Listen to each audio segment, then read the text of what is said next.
Pneumonia భయపెడుతుంది. దీని బారిన పడుతున్న పిల్లల సంఖ్య రోజు రోజుకి పెరుగుతుంది. ఈ లక్షణాలతో చిన్నారులు ఆసుపత్రులకు క్యూ కడుతున్నారు. చలి పెరుగుతుండడంతో పిల్లలపై న్యూమోనియా దాడి చేస్తుందని వైద్యులు తెలుపుతున్నారు. శీతాకాలం చల్లులకు రోగనిరోధక శక్తి తక్కువగా ఉన్నందువల్ల న్యూమోనియా బారిన చాలామంది పడుతున్నారు. న్యూమోనియా ముఖ్యంగా 5 సంవత్సరాల లోపు చిన్నారులకు ఎక్కువగా వస్తుంది.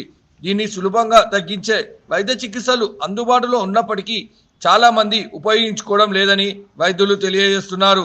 తల్లి పాలు 6 నెలల పాటు తీసుకుంటే న్యూమోనియా వచ్చే అవకాశాలు చాలా తక్కువగా ఉంటాయి. తక్కువ బరువుతో పుట్టే పిల్లలకు న్యూమోనియా వచ్చే అవకాశాలు ఎక్కువగా ఉంటాయి.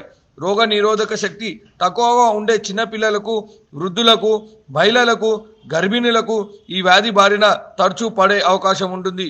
అందువల్ల ప్రతి ఒక్కరూ తగిన జాగ్రత్తలు తీసుకోవాలని వైద్యులు సూచిస్తున్నారు.